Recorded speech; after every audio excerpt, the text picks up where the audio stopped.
I am doing well. I couldn't be better. That's great to hear. I'm doing all right myself. Well, I'm glad to hear that. Can't complain.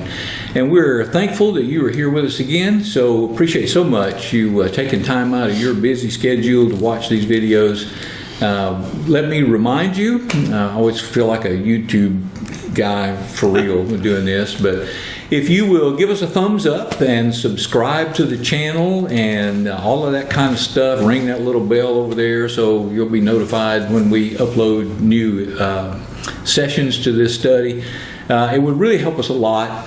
YouTube uses this kind of stuff to show the videos to more people.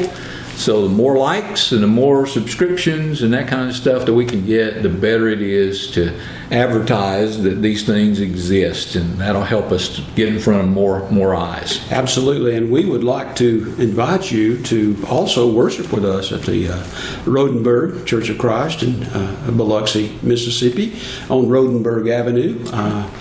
Sundays at 10 o'clock. We'd love to have you come and worship with us. We sure would. Well, let's get into text this morning. We're going to look at chapter 3 of the Gospel of Mark, verses 13 through 19. And this is all about the calling of the 12. Right. An interesting passage. You know, at first glance, you look at this and you think, well, there's not a whole lot to learn here. But maybe there's a thing or two in here that might be interesting to talk about. So let me read this and then we'll dig into it. And he went up on the mountain and summoned those whom he himself wanted, and they came to him. And he appointed 12 so that they would be with him, and that he could send them out to preach and to have authority to cast out the demons. And he appointed the 12, Simon, to whom he gave the name Peter, and James, the son of Zebedee, and John, the brother of James. To them he gave the name Boanerges, which means sons of thunder. And Andrew, and Philip, and Bartholomew, and Matthew, and Thomas, and James, the son of Alphaeus, and Thaddeus, and Simon the Zealot, and Judas Iscariot, who betrayed him. All right, Philip. This is more interesting to me than it was when I first read it. Quite a cast of characters. Yeah, and I think that's the point. Mm-hmm. You know, the honest truth is there are some of these guys that we don't know Right. virtually a single thing about. They're named. That's about it. Conversely, though, there's some we do know some things about that if we were choosing apostles, we might have been a little bit hesitant. Yeah, as I've always felt like as you read through any of the Gospels, you know, but you begin to wonder about these guys. There are times when you want to just shake your head and you go, man, what is wrong with you guys? But I think to do that, we might be giving ourselves a bit more credit than we deserve, and we might be a little more critical of them than they deserve. But this is an interesting crowd. So here's something that I think might have been more noticeable to the Jewish crowd that might have been an audience of this book, or to those who at least would have known about Israel. And it's one of those things that Mark does not explain, doesn't elaborate on, doesn't go into at all, but it's the mentioning of 12. Now, I read, I think N.T. Wright in his book on Mark makes this point. He's basically, and I'm paraphrasing terribly here, but basically one of the things he says is people they really don't know much about where they live, you know. And what he means is, and he mentions specifically how many counties are in England. Mm-hmm. Most people don't know. We live in Mississippi, And I used to know how many counties we had. And when I was in high school, we had to memorize all the counties. But I couldn't tell you how many counties Mississippi has. If you were to throw the name of a county at me, I might be able to tell you whether that's the actual name of a county or you're just trying to fool me on one. So people don't have a very solid idea. There are some folks. I wonder if they even know how many states there are that make up the United States of America. Well, I can tell you that. I saw a news program the other night where a guy goes out on the street and he asks passersby some questions, and that was one of the questions that was asked, and some guy said 13. Yeah, well, there are 13, but there might be a few more. Might be a few more, yeah. Yeah. So, but if you were a Jew in this day and age, and somebody said 12, you would have immediately understood about the 12 tribes. Now, during the time of Jesus, this is something that's interesting. During the time of Jesus, 12 tribes didn't actually exist anymore. 10 of them had actually been, for all practical purposes, taken away and dissolved. There were a couple left, but still, the idea of the 12 tribes of Israel is something that every one of these folks would have known about. And Jesus comes and chooses 12. Are we meant to infer from that he's making a statement about the kingdom of God? Because you remember one of the things that we said early on in this study that I believe is a major thing that Mark is going to talk about in this book is the idea of the kingdom of God. 12 tribes of Israel, that was pretty important as far as the nation of Israel is concerned. It helped establish the identity of that nation. So how do we explain 12? It's really interesting.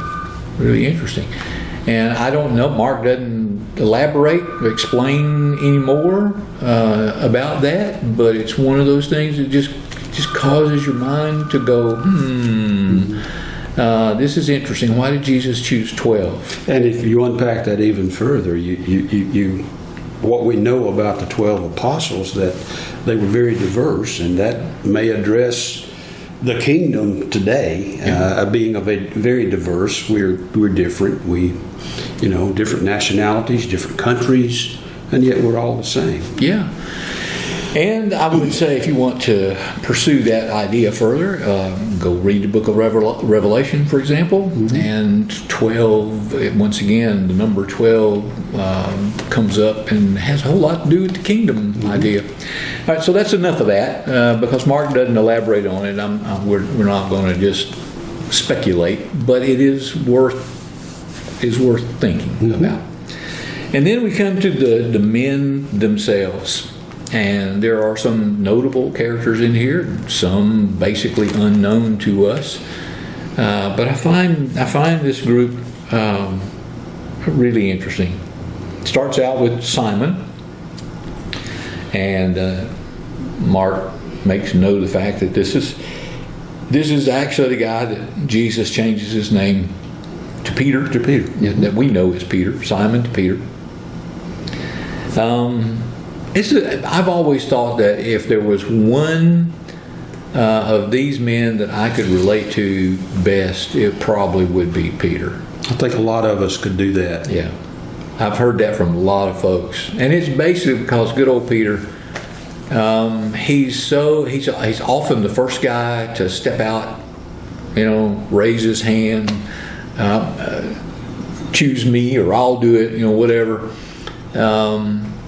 He's also the first guy to really trip over his own feet. It shows his humanity, and I mean, he has good intentions, and things go bad, and you know, he puts his foot in his mouth all the time, and He does. and we all do that. Yeah, and listen, Peter, evidently, this didn't stop until maybe, if ever, until later in life, because you read on into the New Testament, you get over to the book of Galatians, for example, and you discover that Paul has to take Peter to task. Right. So he's still not got it all straight in his head. And so from the outset, from the first guy on the list, one of the things that strikes me is that Jesus did not choose perfect people. Right. He chose very, very human people. He chose guys that didn't just make a mistake occasionally.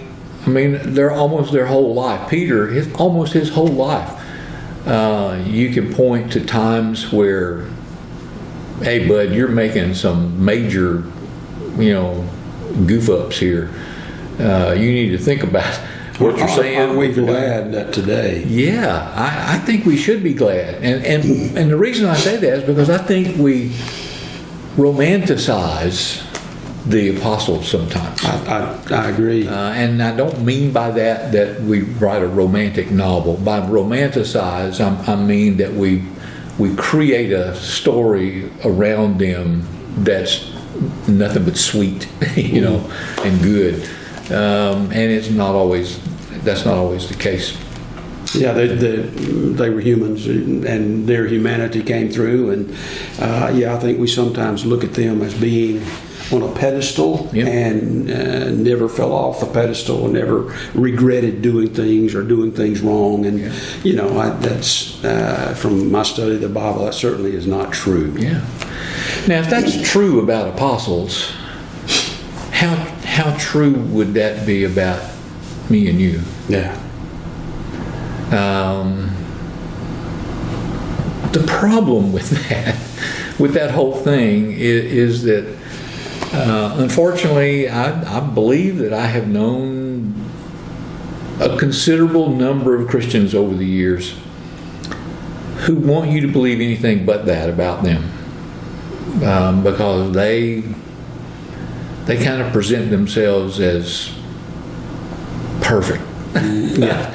And it's almost funny because all you got to do is watch them for a little bit, and then you know that that's not true. Sure. But man, don't ever question that. And if you listen to them and the comparison they will make between themselves and anybody else, they're way up here and everybody else is way down there. Well, that was not the people that Jesus picked. That's not the guys that he entrusted with his ministry. It's not the people that he chose to give witness to his resurrection later on. And it's not the ones he entrusted the gospel with to preach to a lost world. He chose people who themselves needed what he had to offer, to take that good news message to the others who also needed it. But that's just Peter. And then you've got in verse 17, James, the son of Zebedee, and John, the brother of James. So two brothers, James and John. And Jesus evidently gave them a name that we don't hear too much. We don't hear this one used as much. We hear Peter, all right? Mm-hmm. Jesus gave Peter that name, but we don't hear Boanerges. Yeah, the Boanerges guys? Yeah. I've very rarely heard that, because I'm not sure it's all that positive. Sons of thunder. Yeah. What are we to get at? What comes to mind if you heard somebody and you knew that they were tagged with this nickname? Oh yeah, that guy's a son of thunder. What would you think about him? Making a ruckus, being loud, creating, creating disturbances like a thundercloud, Yeah, that's exactly where my mind goes. I don't hear that term and think of it as tranquil, peaceful, that kind of stuff. One example of James and John as sons of thunder might be the occasion in which the disciples discover that there's some other people, doing some things similar to Jesus, and so they want to know, should they call down lightning? Yeah. Should they call down fire from heaven, on those guys? Well, okay, you just asked for a lightning strike. I get now the sons of thunder. Yeah. Man, you're ready to zap people with streaks of lightning. Okay, maybe they were quick to judge and condemn. I don't know what all goes into that, but I certainly come away from that name with less than peaceful, Right. and harmonious and gentle and kind, etc. Now, the weird thing about that is to think about, at least John becomes known as the apostle of love. I mean, come on. Yeah. What's amazing is that John's association with Jesus, at least over time, changes him from somebody that you would call a son of thunder to somebody that you call an apostle of love. I find that to be... Well, and Peter, to a certain extent, the same way. Yeah. He denied Christ, and later on, what did he do in the book of Acts? He's the first guy to stand up and preach the gospel. That's right. Okay. To what could have been a very belligerent crowd. To basically the same crowd that had not too many days prior to that cried for the crucifixion of Jesus. That's right. And caused Peter to go, oh, I don't know that guy. Right. And so now he steps up and does the unthinkable. Would anybody have thought at the trial of Jesus with Peter out by that fire, and 3 times people going, hey, aren't you one of that guy's followers? Not me.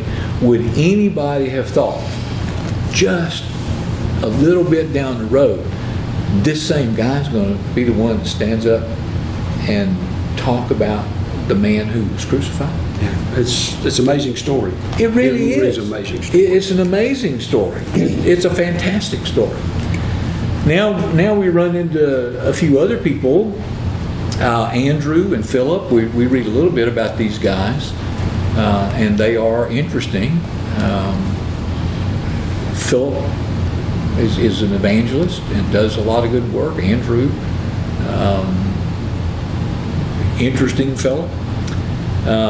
Bartholomew, Matthew.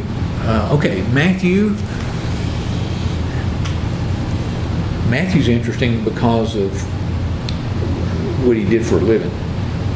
He's a tax collector. Tax collector, yeah. Totally unacceptable to Jewish people. Yeah. If anybody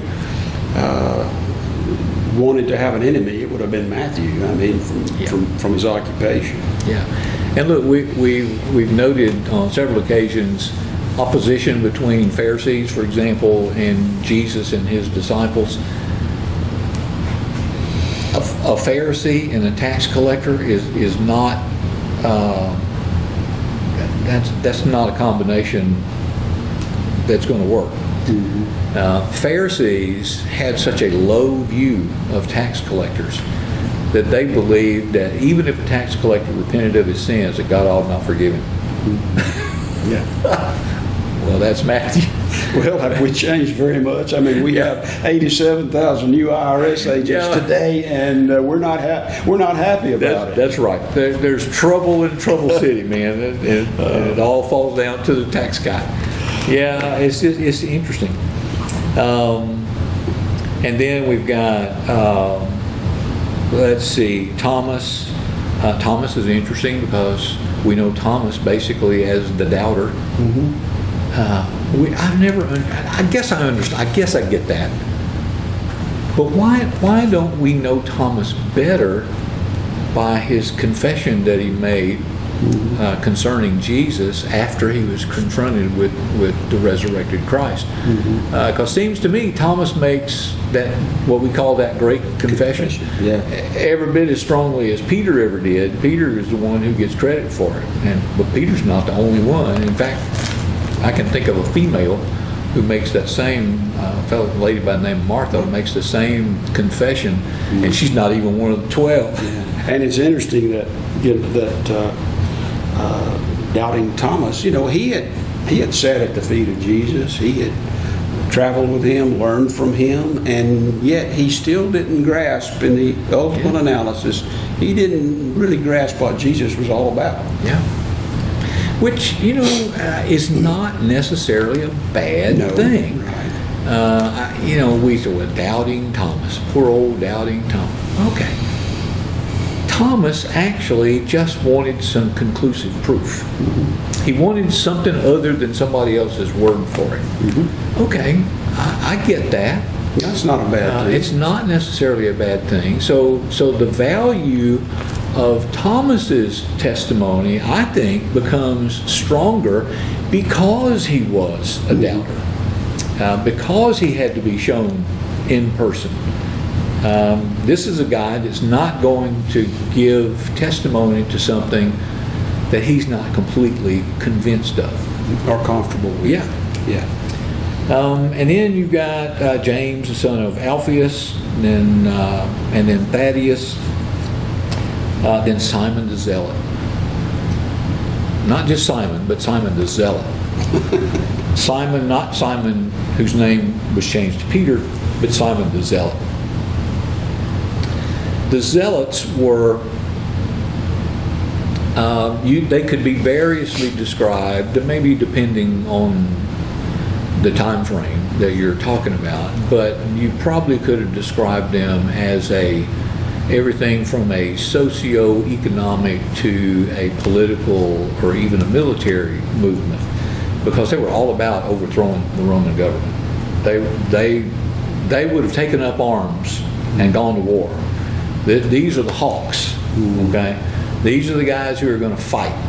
Give me a sword, I'm going to go out and do me in some Romans, okay?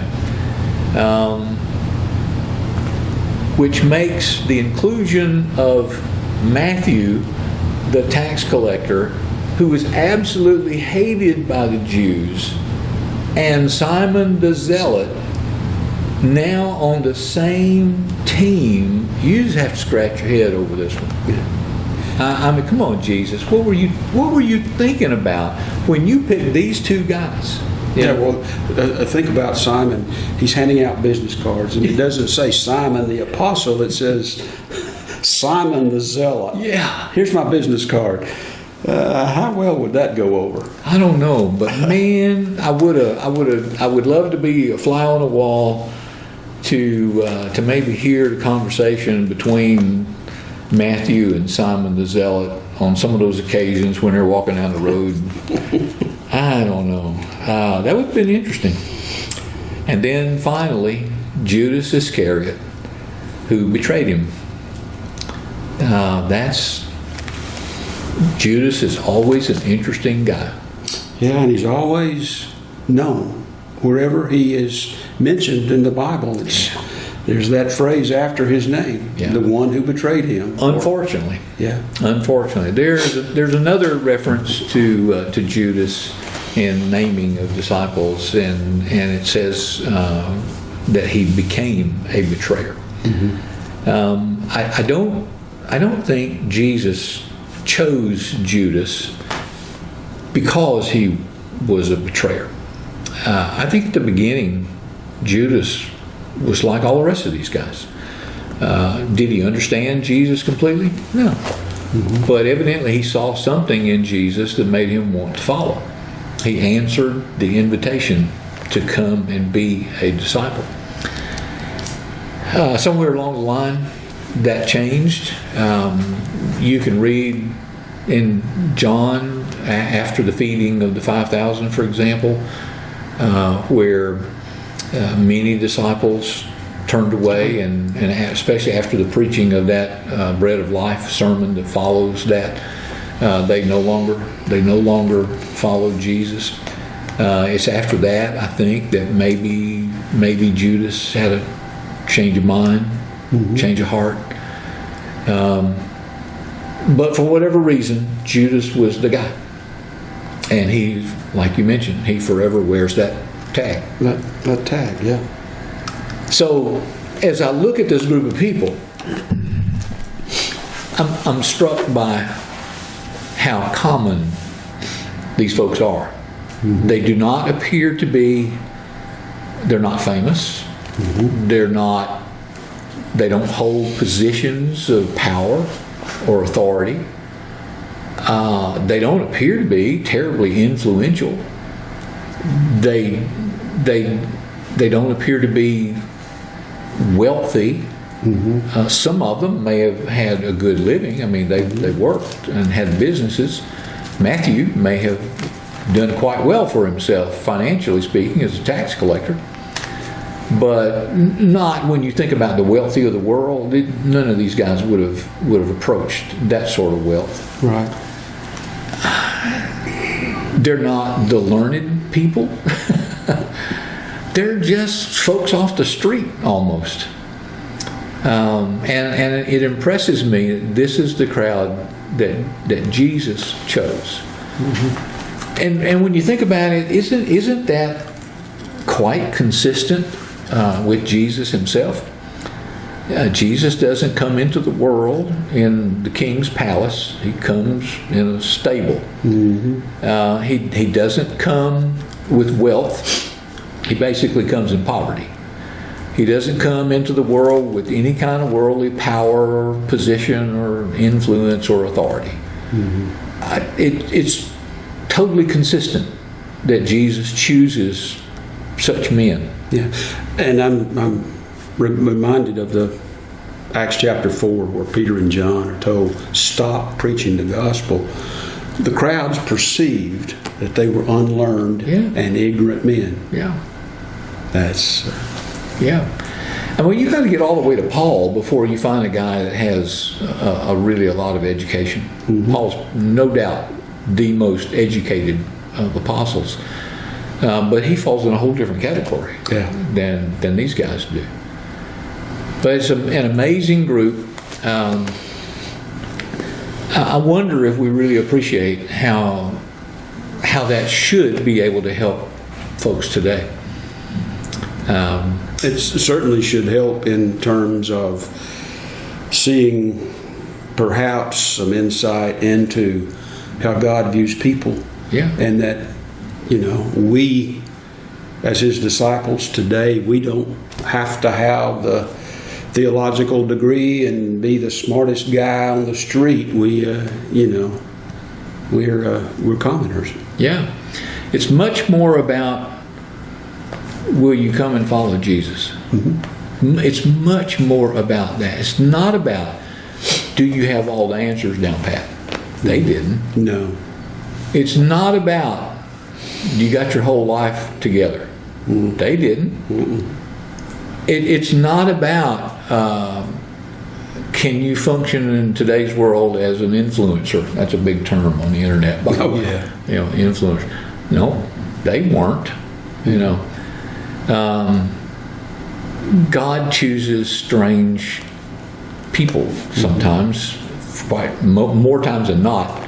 God chooses an odd choice to accomplish his will in the world. And so when you think about kingdom things, if we come back to this idea of kingdom and we're watching Jesus build the kingdom, he isn't using anything of the world that resembles political position, power, authority. He's not using wealth. He's not using any of those things to build the kingdom of God.